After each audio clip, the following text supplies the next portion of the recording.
अमेरिकी राष्ट्रपति Donald Trump और जेलेंस्की के बीच तीखी बहस के बाद यूक्रेन और रूस के बीच युद्ध तेज हो गई है। यूक्रेन में युद्ध भयावह है तो गाजा में विनाश का दौर फिर से शुरू हो चुका है। इजराइल ने सुबह से गाजा में फिर से बमबारी शुरू कर दी। इजराइल के ये हमले तब शुरू हुए जब हमास ने अमेरिका के प्रस्ताव को मानने से साफ इनकार कर दिया। इसके बाद इजराइल ने न सिर्फ सीज फायर तोड़ने का ऐलान कर दिया बल्कि गाजा में ऑलराउंडर अटैक शुरू कर दिया।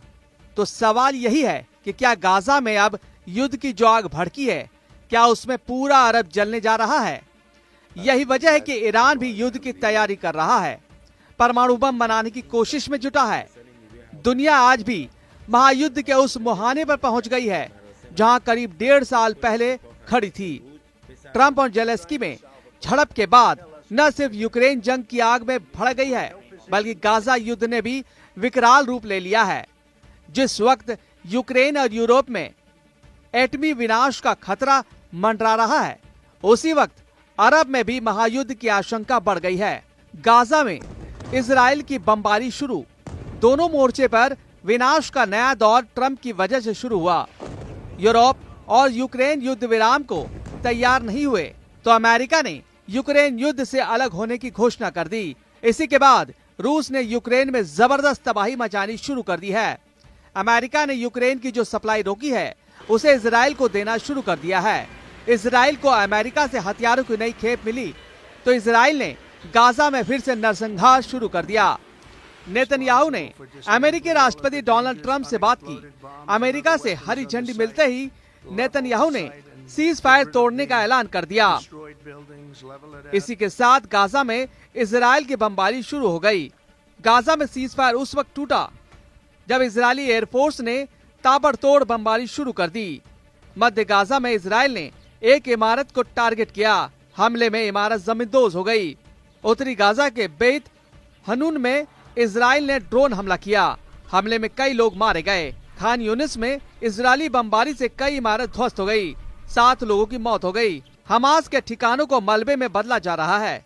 गाजा के साथ साथ इजराइल वेस्ट बैंक में भी हमले हो रहे हैं। वेस्ट बैंक में मौजूद हमास के ठिकानों को मलबे में बदला जा रहा है। गाजा में तबाही का यह नया दौर तब शुरू हुआ जब इजराइल ने सीज फायर तोड़ दिया। सवाल यह है कि आखिर नेतन्याहू ने गाजा में युद्ध विराम क्यों तोड़ा?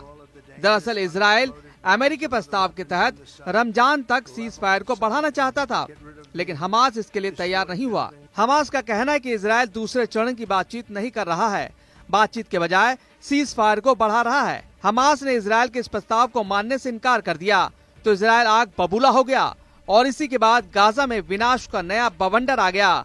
हमास के इनकार के बाद नेतन्याहू ने ट्रंप से बात की, अमेरिका की परमिशन ली और गाजा में सीज फायर तोड़ने का ऐलान कर दिया और फिर गाजा का वही हश्र हुआ जैसा पहले हो रहा था।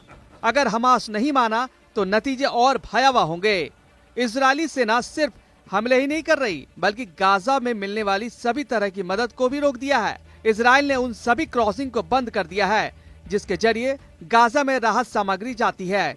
इजराइल के प्रधानमंत्री बेंजामिन नेतन्याहू ने 5 घंटे तक बैठक की। इस बैठक के बाद गाजा की मदद रोकने और हमले का आदेश जारी हुआ। नेतन्याहू ने चेतावनी जारी करते हुए कहा कि अगर हमास नहीं मानता है तो इसका नतीजा बहुत ही भयावह होगा। गाजा में जंग की शुरुआत हुई तो अमेरिका ने बारूद की सप्लाई कर दी। अमेरिका के बम और बारूद तेल अवीव पहुंचना शुरू हो गया है। अमेरिका ने इजराइल को 45,000 बंकर बस्टर बम दे दिए। इतना ही नहीं, अमेरिका 35,000 करोड़ रुपए के हथियार देगा। अमेरिका की ये सप्लाई और इजराइल का आक्रामक रुख ये बता रहा है कि अब हमास का पूरी तरह से खात्मा करने की तैयारी है। अगर हमास को बचाने ईरान आया तो ट्रंप और नेतन्याहू ईरान पर भी धावा बोल सकते हैं।